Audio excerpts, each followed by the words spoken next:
abogoshere hari ahepfo mu South Africa mu majyepfo. ubu bari kugenda bavuga ati rwose muri South Africa byakomeye ni mutwogoshere.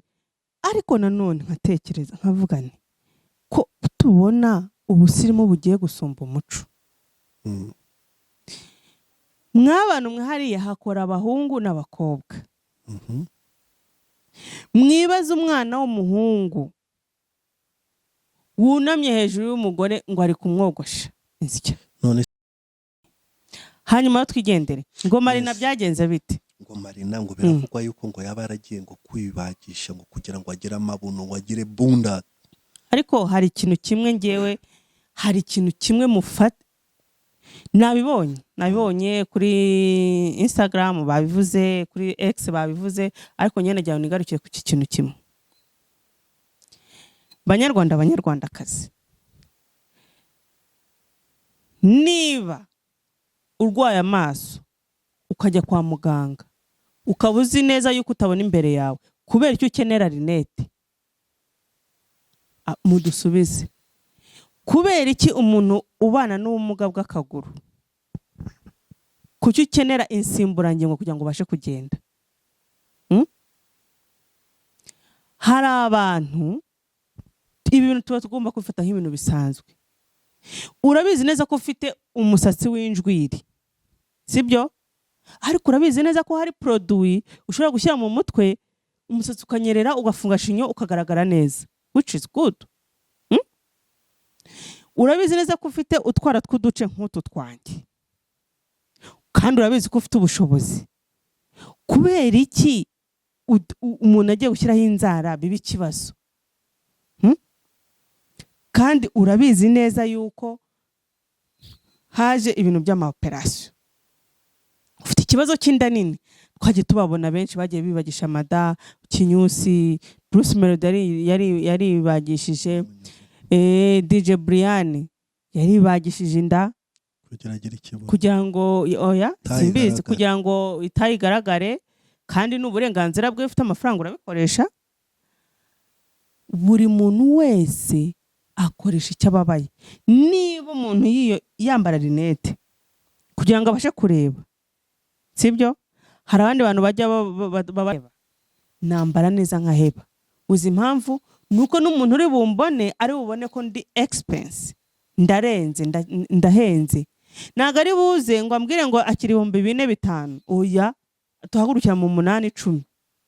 Urumva rero ibintu byose byabaye business. Niba Marina arabonye akavuga ati ibintu byo kuririmba rwose ndabona biri kugenda byanga, kugira ngo rero public nongere nyiganye nongere ngira abantu nkurura, nuko hari akantu ngomba kujya gute gushyiramo.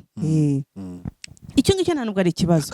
Ariko banyarwandakazi, nitukajye twibagirwa ko turi mu Rwanda, dufite n'umuco wacu wa Kinyarwanda twubaha kandi tugenderaho. Ikibazo ni icyo ngicyo. Ariko se ujya gufata amafaranga miliyoni zirenga 10 ukajya gukoresha ikibuno, ubu tumanutse tukajya iwanyu Inyakariro iwacu aho ngaho duturanye, abantu duturanye Inyakariro turabashuje cyane.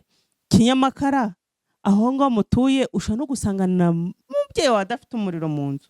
Ariko niba nzi neza yuko ahantu nsokera nshobora gukoresha ikibuno cya 12 nk'icya Dabiju, izo 12 nkazinjiza mu cyumweru, my friend, times 4 uhita ubona amafaranga ninjiza ku kwezi. None ukube na 12 urebe amafaranga ni kwinjize ku mwaka. Nta musoro nyashi na nyashi we zeragakoze, nta musoro. Urumva amafaranga atari menshi. Rero ingaruka zijya ziza, murabiza abantu bagiye bakoresha amasajya, ingaruka baraziviva bonyine. Ingaruka iza kuri ndese reba nka ba Michael Jackson, buretse gato. Ingaruka iza kuri nde? Kuri we. Ingaruka iza kuri we akayenjoyinga, natwe turi kwenjoyinga ibyacu. So cye ntago numva impamvu mu bitindaho. Ikibazo ubu ngubu gukoresha ikibuno byabaye nk'umuco. Umuntu agenda bakagukorera mu nda, bakagukora operation, ibice nk'ibi byanjye bikagabanuka. Nk'ubu urabona ko njye mfite abana 2, urabona ibice byaraje, kandi ntabyo nari mfite. Ubu ngubu ejo n'ejo bundi niwe na amafaranga hajya kwikoreshereza inda, abantu bazacyaba bavuga ati uriya mugore yakoze ishyano. ejo niba ni amafaranga nkagenda nkikoreshereza iribere rimaze konsaho babiri rigahagarara rikamera gutya, abantu bazavuga ngo uriya mugore yakoze ishyano. Ariko se amafaranga nkoresha ni ayandi, ni ayanjye cyangwa ni ayanyu?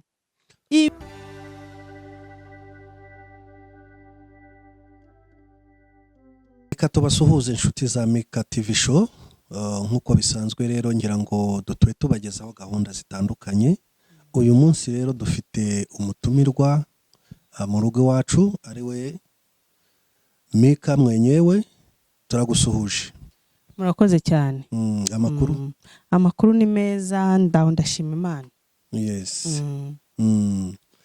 Hanyuma rero twari tumaze iminsi tutakumva ariko cyangwa se tukumvira inyuma ya kamera. Uyu munsi rero wagarutse ufite agashya utuzaniye.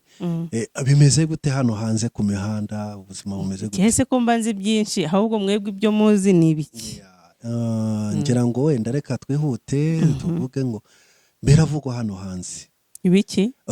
Baravuga yuko imva ikibuno kiraza kurikora muri iki gihugu.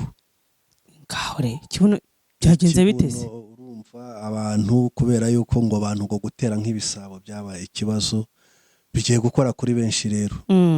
Ntabwo ugeze ubona inkuru ya Marina? Hariho bafunze se? Abantu barimo barashakira ibibuno aho bitari. Gute se? Ntabwo ugeze wumva inkuru Marina? Bari kurya cyane. Oya, Marina ngo bivugwa yuko yaba yaragiye kwiyongeresha ikibuno. Icyo inkuru ntabwo ugeze uyumvaho? Nahoze mbibona. Nigeze kubona kuri Twitter bamutabariza yuko yarembeye muri Nigeria nyuma yo kuva muri Ghana. None se yaba ikibuno kibyishe inyuma? Ibyo ngibyo rero ngira ngo inkuru zirimo ziracicikana hano hanze. Ngira ngo byagenze biteze ibiganza bye nta nzara ziriho. Ya tatu uziwe cyakoze utararengaho. Ni ubwa mbere mbonye inzara za Marina zidateye inzara ndende, za zindi biti z'abasirimu. Kumbi mujya mutwisha, kumbi namwe mufite inzara z'ibice nk'izi zacu. Najyaga mbona inzara zisongoye zimeze gutya nkaniye abantu bararenze. Ngo byagenze biteze? Usibye urusirimu, buriya iyo umuntu yongeraho ikintu biriya babyita addition. Iyo umuntu afashe ikintu akongera kuke, nuko haba hari ikintu abona kitagenda neza. Hari igihe aba ari cyo ahisha, cyangwa se wenda gishobora kugira kongeraho seko na pere enatu kuburanga. Ariko reka nkubwire, umuntu wese aba agomba gushakisha ubwiza aho batabufite. Niba uzi ko ufite ikirenge cyiza, ntabwo wajya gushyiraho inzara cyangwa utereverine. Ako veneho byaba usirimu. Reka tuvuge inzara, ntabwo wajya gukomeka inzara. Ubaye uzi ko ufite amaguru meza, ntabwo wareka kwambara ijipo, waba proud y'ibintu byawe.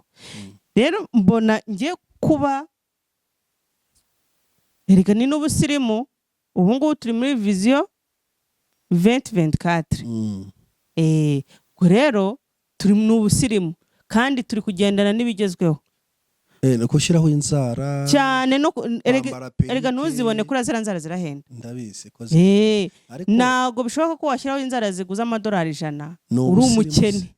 Ni ubusirimu biriya nicyo bisobanura. Ni ubusirimu cyane ahubwo. None se ko njya mbona abantu b'abasirimu banakomeye badanabuze n'amafaranga yo kugura n'izo nzara, ukabona bafite inzara zabo natirere, bafite imisatsi yabo natirere. Buri muntu wese agiraho b'umusirimu. Inyogoye. Buri wese agira inyogoye. Hari ushaka kuvuga ati ngewe aya mafaranga $100 aho kugira ngo nyashyire ku ntoki ndayagura urukweto rwiza. Aho kugira ngo nyashyire ku ntoki ndagura parufe nziza. Aho kugira ngo nyashyire ku ntoki ndagenda ngure wigi nziza cyangwa muri salo umusatsi wanjye ubusa neza. Buri muntu wese agira inyogoye. Hari abantu batanywa inzoga, yego binywera fanta, ariko baspending amafaranga aruta abantu banywa inzoga cyane bitewe n'icyo akunda, icyo ashaka. Yego. None se buriya nk'abantu bo bashobora kuba bafite nk'ubwiza buri natirere. Nta muntu utari umwiza muri natirere. Imana, ijambo ry'Imana riravuga ngo twaremwe mu ishusho y'Imana. Nta muntu turamutse tuvuze ngo umuntu si mwiza twaba turogoye Imana kuko turi mu ishusho y'Imana. Reka tujye tuvugisha ukuri. Mu by'ukuri iyo turebye hano hanze ukabona umukobwa mwiza, hari abantu beza, reka kuvanga rero ngo utuzanire ibintu byo muri Bibiliya ubihuze n'ibyo tubonesha amaso. Erega ibintu byo muri Bibiliya burya c'est philosophique. No? Yes, ni philosophique ariko niko kuri. Ariko urabyemera ko twaremwe n'ishusho y'Imana? Kera hari umufurere watwigishaga twiga isave mu Frere Mariste, aza kudusetsa ngo ukuntu ngo ari mu by'Imana kuko naho bafiteho ishuri. Aratubwira ati mwokagira Imana mwe. Ati je marché je vis, yari umuntu ugira urwenya cyane kandi akuze. Ati nahuye n'umukobwa mubi, akabivuga veke ariko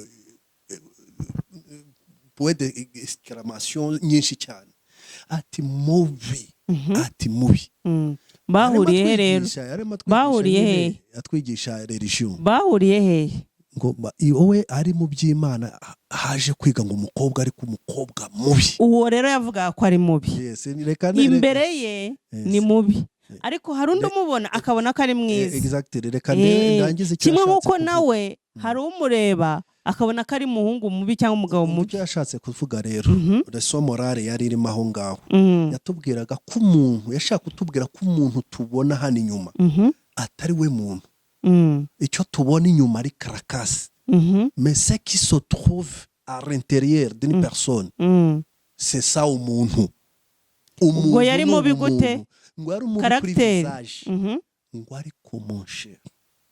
Ngo uwo mukobwa ngo yari afite umutima mwiza. Umutima mwiza se yarawubonye?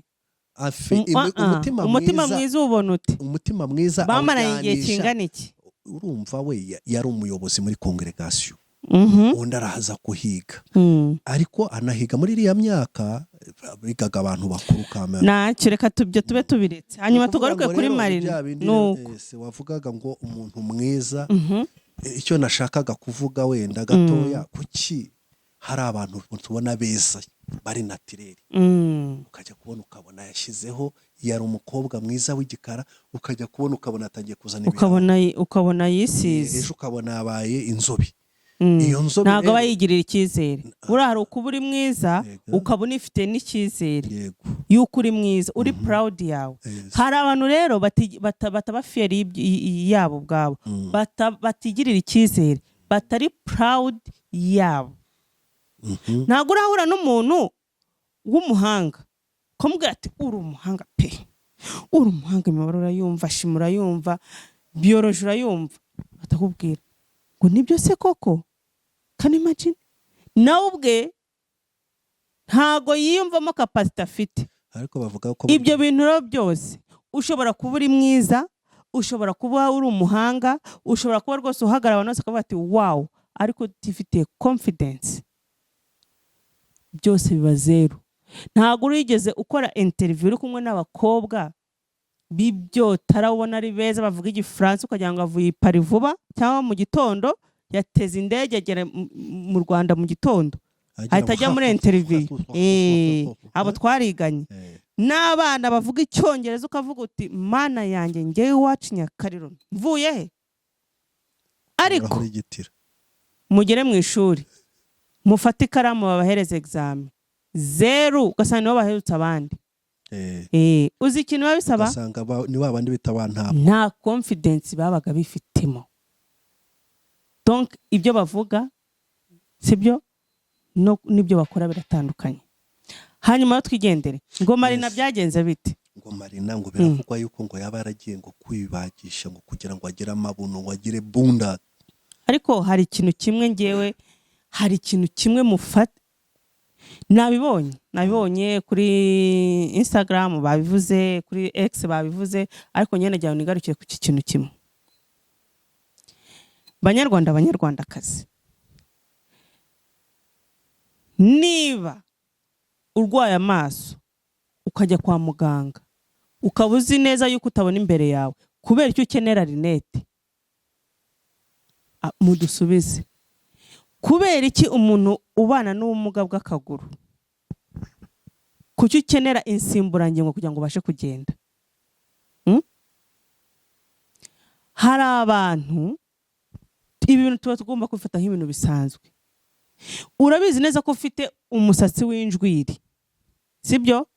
Ariko urabizi neza ko hari produit ushobora gushyira mu mutwe umusatsi ukanyerera, ugafunga shinyo, ukagaragara neza, which is good. Urabizi neza ko ufite utwara tw'uduce nk'utu twanjye, kandi urabizi ko ufite ubushobozi. Kubera iki umuntu agiye gushyiraho inzara biba ikibazo? Kandi urabizi neza yuko haje ibintu by'amaoperasiyo. Ufite ikibazo cy'inda nini, twagiye tubabona benshi bagiye bibagisha amada, Kinyusi, Bruce Melody yari bagishije, DJ Brian yari bagishije inda kugira ngo oya simbizi, kugira ngo itayigaragare, kandi n'uburenganzira bwe, ufite amafaranga urabikoresha. Buri muntu wese akoresha icyo ababaye. Niba umuntu yambara rinete kugira ngo abashe kureba, sibyo? Hari abandi bantu bajya babana n'ubumuga bwo kutumva neza, baba bambaye utuntu tumeze nk'utu ekuteri hano kugira ngo abashe kugira gute kumva. Kukimwumva ko kujya gukoresha ikibuno ku muntu utagifite ari ikibazo. Iriya nayo ni insimburangingo, tuyifate nk'insimburangingo kuko bagiye kwishyiraho insimburangingo. Yabonye ko Imana yamuhaye ikidahagije, noneho agiye cyangwa se ikigoramye yagiye kukigoroza cyane rwose. None se ikibazo ikibazo ntabwo ari icyo ngicyo, sinkibonamo aho ngaho gewe. Ahubwo ingaruka zijya ziza, murabizi abantu bagiye bakoresha amasajya, ingaruka baraziviva bonyine. Ingaruka iza kuri ndese, reba nka ba Michael Jackson, buretse gato, ingaruka iza kuri nde? Kuri we. Ingaruka iza kuri we, akayenjoyinga, natwe turi kwenjoyinga ibyacu. Cye ntabwo numva impamvu mu bitindaho. Ikibazo ubu ngubu gukoresha ikibuno byabaye nk'umuco. Umuntu agenda bakawukorera mu nda, bakawukora operasiyo, ibice nk'ibi byanjye bikagabanuka. Nk'ubu urabona ko njye mfite abana 2, urabona ibice byaraje, kandi ntabyo nari mfite. Nk'ubu ngubu ejo n'ejo bundi niba nta mafaranga nkajya kwikoreshereza inda, abantu bazacyana bavuga ati uriya mugore yakoze ishyano.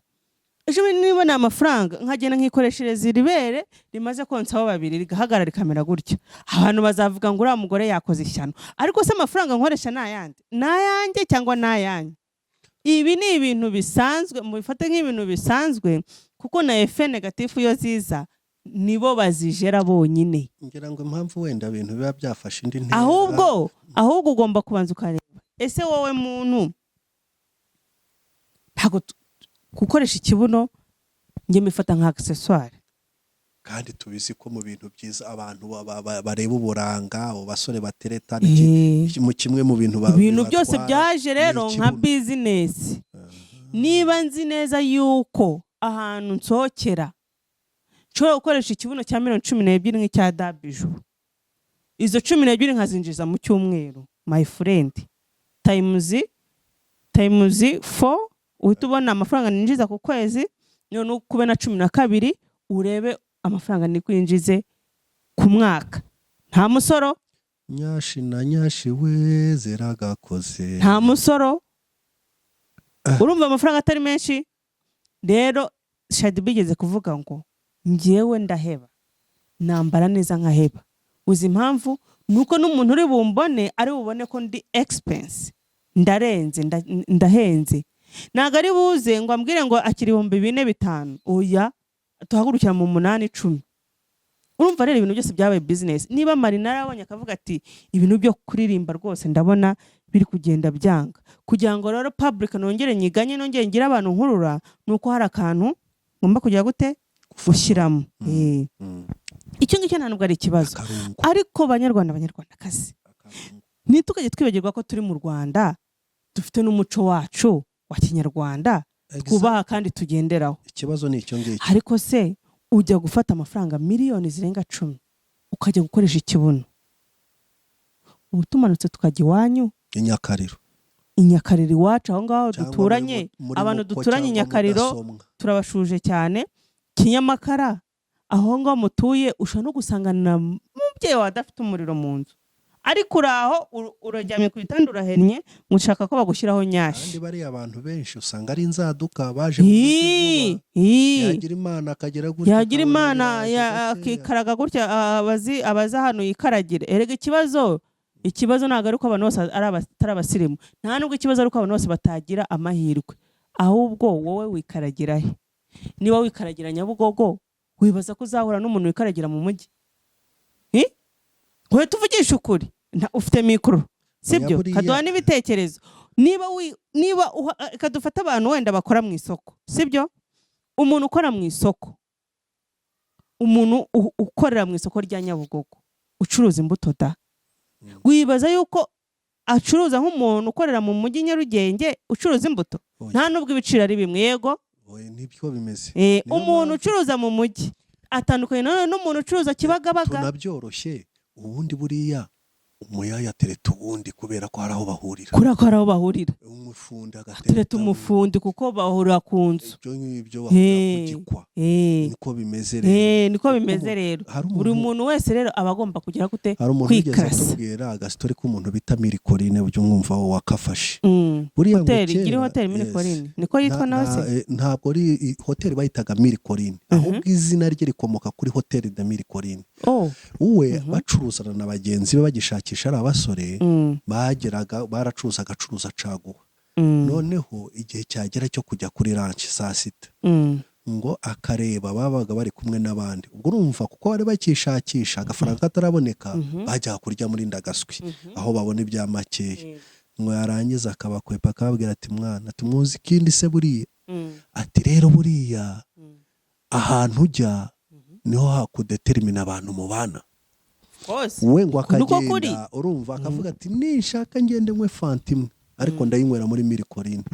Abandi bakajya kurya bakuzuza igifu bagahaza inda, wakaza akarya gake, ariko ni ukuvuga umuntu bahuriraga muri Mirikorine yamugiraga akamaro.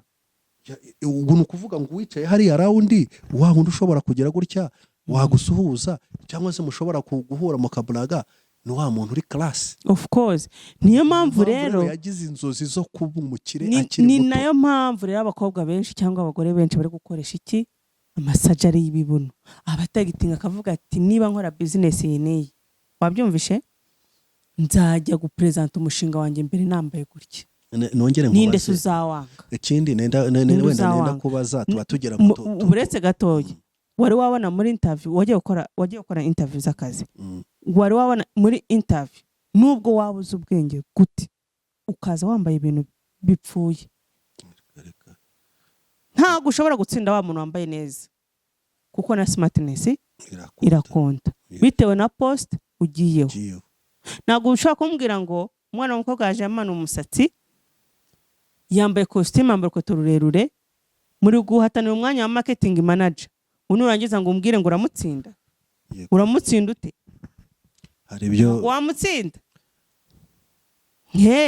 Rero bara n'abantu baba baragenze, baba bazi isahigana, arabizi neza ko abantu bahura wenda bakunda ikibuno, cyo ntabwo ari ikibazo, ariko noneho ngo ufite akandi gakuru. Dore sirimo bwaje njyewe kuri pe rwose mufashe cyenda umunyacyaro, ariko ubusirimu buri hano hanze uteye ubwoba. Dore ibi bintu nzi ko bitazagera mu Rwanda, ariko byahageze. Ibintu byitwa ngo waxing. Donc abantu wenda batabyumva abaturage nkanjye, abantu twaturutse hamwe Nyakariro. Waxing ngo ni kugenda ukajya muri spare, ni spare ntayivuga nabi mana yanjye, ndi umunyacyaro. Ukajya muri spare, niba ari spare niba ari spare ibintu nk'ibyo, na ahantu habugenewe ujya. Kigali haruzuye, bakagira gute bakora icyo bita body waxing, ahantu hose hari ubwoya bakawuvanaho. Ni ukuvuga ngo aho hantu abadamu benshi babakire, abagabo benshi babakire, babasirimu, utagira ngo hajyayo abantu b'Inyakariro nkatwe bagakweto, abo ngo ntibajyayo. Ubu ngubu bari kujya kugarama ngo bagire gute babogoshere. Yakubwiza babogoshere hari ahepfo. South Africa mu majyepfo. ubu bari kugenda avuga ati rwose muri South Africa byakomeye ni mutwogoshere. Ariko nanone nkatekereza nkavuga nti ko tubona ubusirimu bugiye gusumba umuco. Mw'abantu mwe hariya hakora abahungu n'abakobwa. Mwibaza umwana w'umuhungu wunamye hejuru y'umugore ngo ari kumwogosha. None se ntashobora kugenda akajya kubikoresha akaba yasaba umwana w'umukobwa? Nubwo yaba ari umwana w'umukobwa, ariko umuco wagiye hehe? Kubera iki udashobora kuvuga uti jirete ntizihari? Kera ntibiyogoshaga se? Inzembe ntizihari, nibagura imashini. Ntaho nemera aho ngaho, ntabwo nemeranwa nabo. Kubera iki?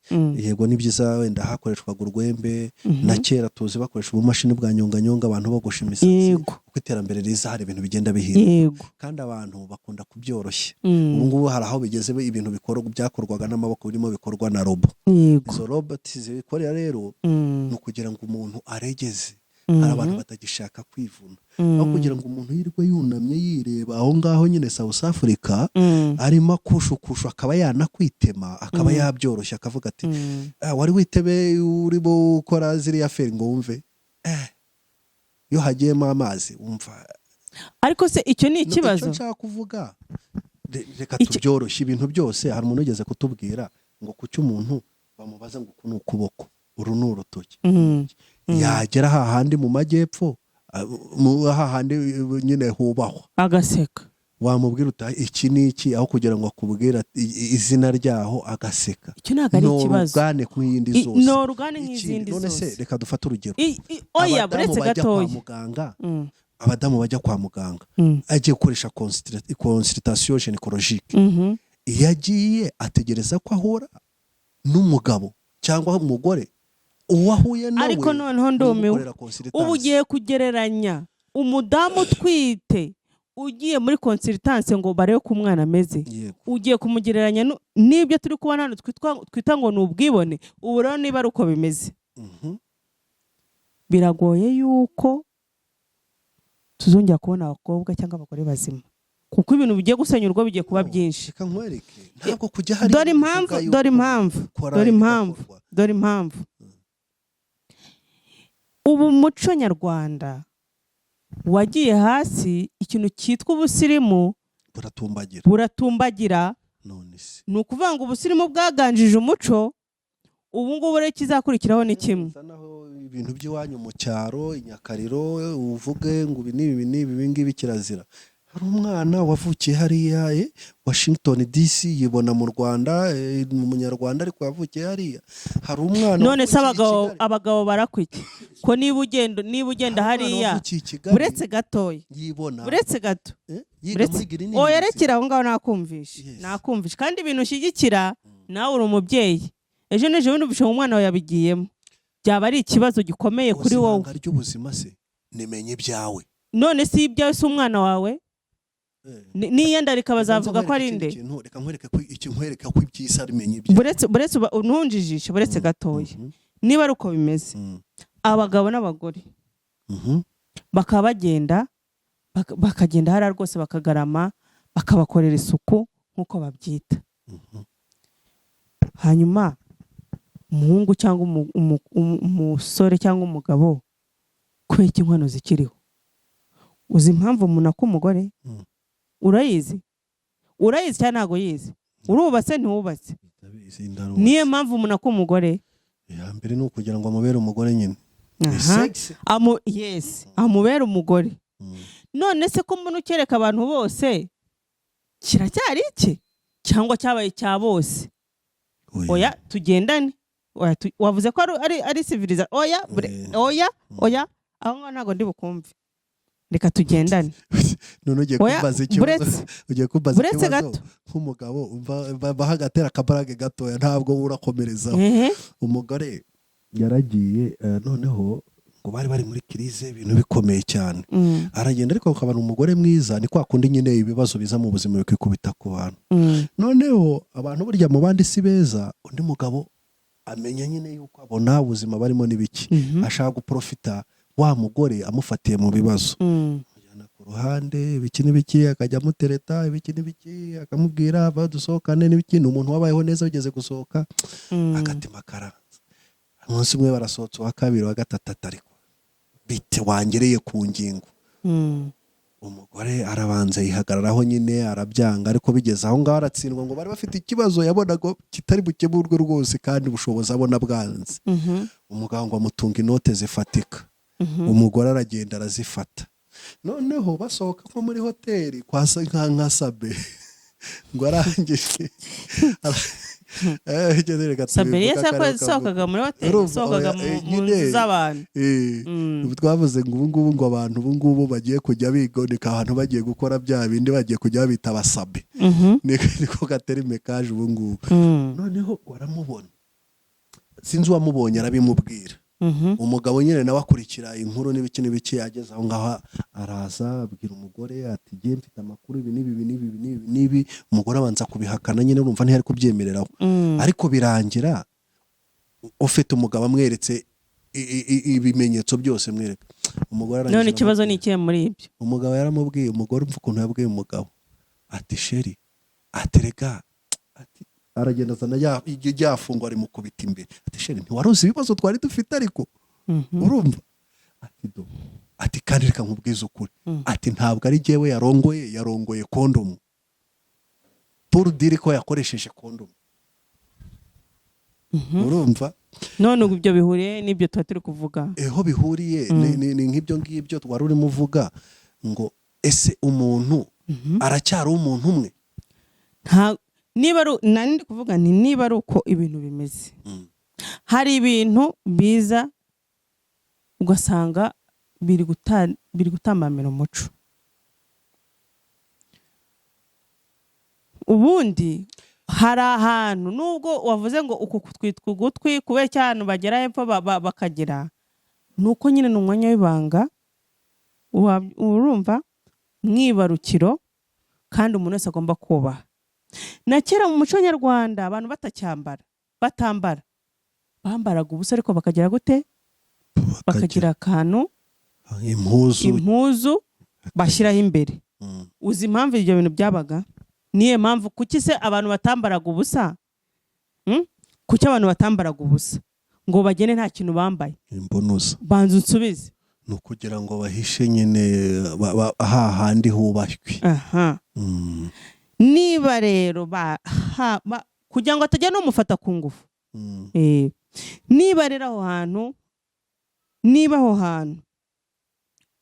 hari hameze gutyo hubashywe n'abantu ba kera batambaraga bakaba bafite akantu kagaho kuki uyu munsi tutahubaha byose byagiye ahagaragara rero nibareke inkwano abagabo batanga niziveho babahere ubuntu kuko n'ubundi baba bababonye umuhanda nese uko iki urakwiki kera bakwaga umukobwa urumva bakavuga ku mukobwa kuvuga uti uyu ni umugore wanjye agiye kuba umugore wanjye tugiye kubana iki akaramata abe mama w'abana banjye sibyo nta wundi muntu umuzi oriye wowe ujya muri waxing umaze kubonwa n'abantu bageze kuri 50 kandi batandukanye ko ntujya muri sipe imwe bo muri uru Rwanda none se ubwo ibyo ni ibintu ntabwo ari ibintu byo gushyigikirwa ubu ngubu ntihabeho kutagira kuko n'ubundi mwabyerekanye uriya ntagarukira umwanya w'ibanga kuko abantu bose baba bawubonye tubanze tubyumvikane ko tukiri umwanya w'ibanga ubu noneho hari ikindi kintu cyaje urabona twenda tw'abagore twaje dusigaye tugarukira munsi y'amabere buryo umuntu yambara ukabona amabere hanze hari ariko hari utundi noneho twaje tugezweho banza unyumve ariko uri umugore cyangwa uri umugabo itonde rero banza unyumve hari utundi twaje tugeze hano duhasha amabere munsi y'amabere y'imoko noneho ipantaro nayo ukayambara munsi y'umukondo inda yose ikaba iri hanze wabyumvishe hanyuma umwana w'umukobwa we wabyambara warangiza bwacya mu gitondo wagiye mu kirori ukajya kuvuga ngo bagufashe ku ngufu wari urihe wari wambaye ute gufata ku ngufu ni ikindi kibazo. none se wabijyaniye. Yambaye. hari umuntu Kugira wigeze ngo ubona agaragaze ubwiza bwe. hari umuntu wigeze abona inyama ayirya akavuga ngo ntago nkiriye. Hari umuntu wigeze ubona yanga inyama y'inkoko. Kuba wabishyiriye, dufite abana b'abakobwa bishyira abahungu, wabyumvishe, kuko ntago wagenda imbere y'umuntu wambaye ubusa kereka cyakoze ukubitanye n'ikiremba, ariko ukubitanye n'umuntu muzima ufite organe zikora neza arakwanura cyane rwose. Rero ahubwo ubundi minisiteri y'umuryango ibintu yakwiye kubihagurukira. ikintu nibaza muno mu muco habaho ibintu bya evolution, nk'uko RIB yahagurukiye ikintu cyitwa social media, ko hari ibintu batagomba kwemera ko bitambuka ku marezo sosiyo. Yego, RIB none ihagurukire abo bantu ngo ni ubusirimu gute kushaka kugenda ukagarama ukuguru kumwe hino ukundi hirya ngo bari kukogosha. Ntago ari ibintu by'i Rwanda. Rero ikintu kizavamo ni kimwe. Ubu ngubu hagiye kuzajya havamo abantu bavuye mu mawaxing bavuga yuko babafashe ku ngufu. Kandi none se urumva utamwijyaniye. Rero nibabyumve kandi babiha agaciro. Kuba agiye muri waxing iyo ngiyo ntabwo bivuga yuko atagira protection, kuko agiye icyo agusabye nuko yagira protection gute ko ibintu byose wabimweretse. Ntabwo ariko gusabye ngo umukorere sex, icyo yagusabye none se ko ibintu byose wabimweretse. Okay, none abantu bafite aya maspare yose nibashaka abantu babakorera b'ibiremba. Ntekereza yuko abantu bajya hariya ari abantu professional bizi ibintu. Ni ukuvuga ngo iyo wize uri professional hari na deontology ijyanye n'umwuga wawe. Ugomba gukorera umuntu ariko ntugomba kumukorakora. None se reka ngiye kukubaza ikibazo kimwe. Ntabwo urumva abaganga bafite case yo gusambanya abarwayi? Yego cyangwa wowe?